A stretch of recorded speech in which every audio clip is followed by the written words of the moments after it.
We're going to talk about the biggest ammo depot on the territory of Russian Federation that was destroyed.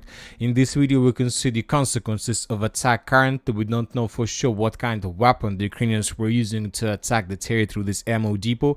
Some sources are saying that Ukrainians attacked the territory of this military base with the drones. Some sources are saying that Ukrainians were using unknown type of missile. Anyway, as a result of attack, the biggest ammo depot on the territory of Russian Federation was destroyed. The sources are saying that the Russians were storing and keeping the missiles from Iran and the missiles from Korea, and most likely everything was destroyed, including missiles for Iskander. And of course, as soon as the video was published, the military experts began guessing where exactly and how exactly the Ukrainians were attacking the territory, and some military experts came to conclusion that most likely the Ukrainians were attacking the territory of ammo depot from the territory of the Baltic states. And obviously this may be not the Ukrainians who were attacking, but even NATO. Anyway, let's discuss this article. The drone attack on the Toriets Tver region apparently was carried out from the territory of Latvia, where NATO countries are currently conducting massive exercises. And so this is the conclusions that some military experts of Russian Federation came to. Of course, if this information is correct and if Russia are able to confirm this piece of news, obviously this is going to be another step of escalation, and this is going to be something very interesting. Now let's move further. We have additional report from Belarus. The president of Belarus reported that an attack on Belarus is third world war. Furthermore, he added that the US expects a serious escalation of the Ukrainian conflict in September-October. A possible location for this escalation is Belarus, he added.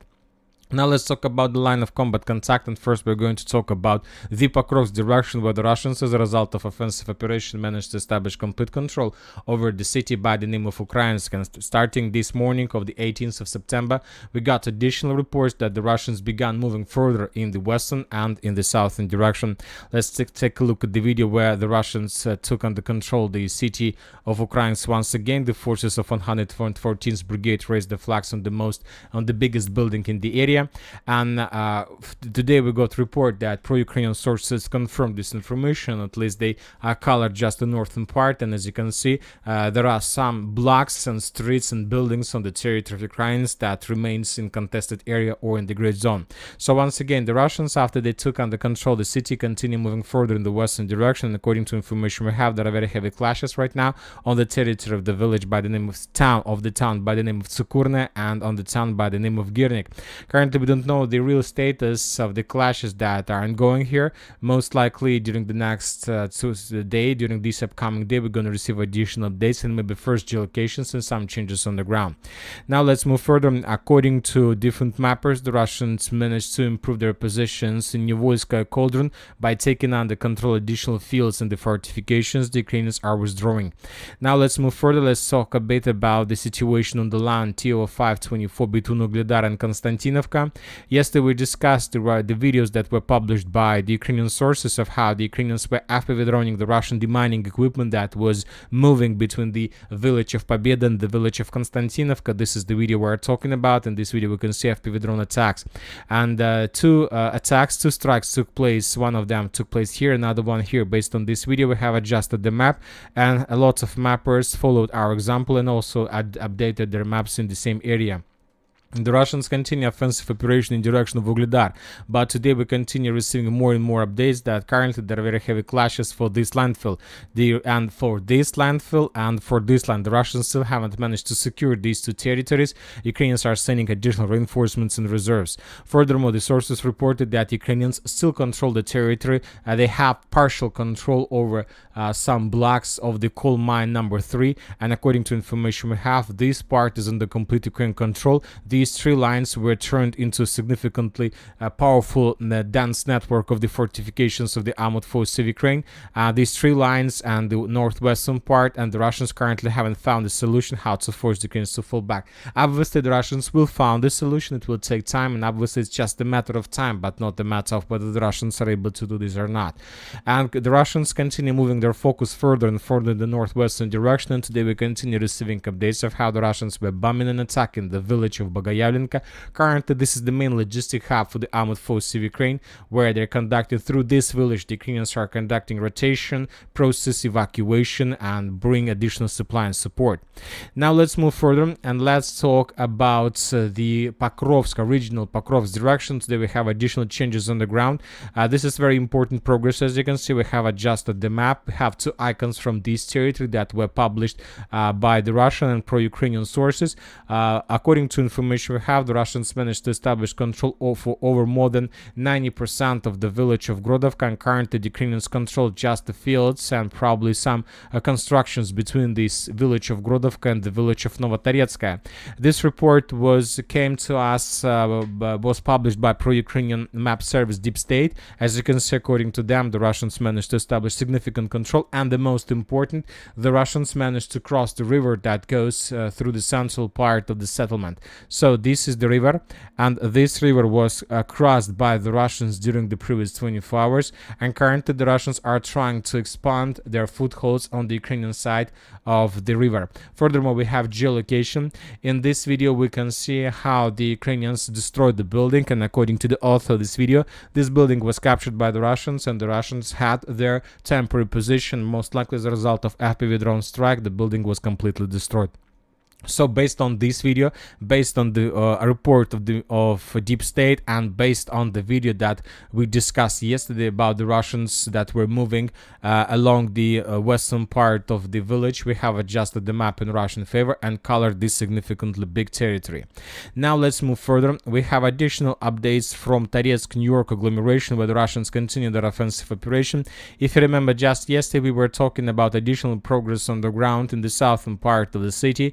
According to different mappers, the Russians managed to improve their position significantly. The Russians captured completely the southern residential part with high-rise building area with industrial zones. Furthermore, the Russians managed to answer this high-rise building area, and according to information we have, the Russians managed to break through the Ukrainian defense belt between the prison and the coal mine and the heart of Toretsk, the high-rise building area. So we have changes on the ground according to different mappers. For example, the progress in the central part was confirmed by neutral mappers, and the progress in this area also was confirmed by pro-Russian mappers. As for geolocations, we have a few videos that were published by 100 brigades to the west of the prison. In this video we can see a number of FPV drone attacks on the Russian positions exactly in this territory.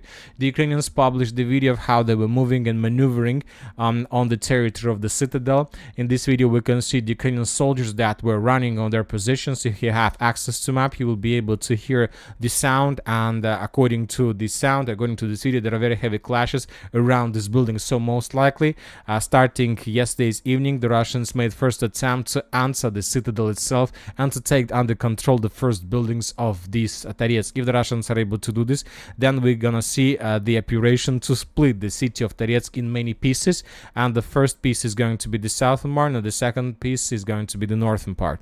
Now let's move further and let's talk about additional progress of the armed forces of Russian Federation in different directions. As for the territory between in Siversk and Kupiansk, almost nothing happened. The nearest updates are coming from the northern Kupiansk direction. We have the video of how the Ukrainians were counterattacking the Russian positions in this part of Petropavlovka. If you remember, a few days ago we were talking about the video when the Russian soldiers surrender. So based on this video and the video that we got a few days ago, we have adjusted the map to the south of Zinkovka and colored this forest on the complete Russian control. So the Russians, this is another evidence that the Russians answered the village of Petropavlovka, which been bombed by the Russians significantly for the previous few days. Now we understand the exact plans of the Russians. They're going to move along the river. They're going to move to take under control the Petropavlovka from the northwestern direction in the southeastern. Now let's move further. We have additional updates from the Kursk direction, significant number of geolocations and icons. Today we have some changes on the ground. According to different mappers, the Russians improved their positions to the west of the village by the name of Spalnaya. Furthermore, we we have additional videos of how the Russians captured significant number of trophies and abandoned vehicles during Ukrainian retreat from the same direction. Furthermore, we continue receiving updates about very heavy clashes on the road to Glushkova. The Russians are saying that Ukrainians suffered significant losses. During the previous night, the Ukrainians answered the territory of Russian Federation in the vicinity of the village of Krasnooktyabrsky with a significant number of armored vehicles and infantry, but the Russians are saying that Ukrainians answered the artillery back and they were completely destroyed. Tens of vehicles and hundreds of personnel were destroyed as a result of Russian artillery strikes. We have some geolocation that confirms abandoned vehicles and basically the consequences of that attack. For example, of course, in this video we don't see significant number of armored vehicles. We can see just one vehicle that was abandoned by the Ukrainians and that was destroyed as a result of Russian FPV drone attacks. So nothing special, but anyway, the sources report about something big. Furthermore, the Russians destroyed additional Ukrainian vehicles in the vicinity of Medvezhye. In this video we can see the Ukrainians, how the Ukrainians were counterattacking the Russian force along the tree line. This video confirms that since the beginning of Glushkova offensive operation that began probably 4 or 5 days ago, the Ukrainians still haven't managed to take under control the positions of the armored force of Russian Federation along the border. So the Ukrainians basically stacked. Currently it's very difficult to understand what are the real and exact plans of the Ukrainians in this direction.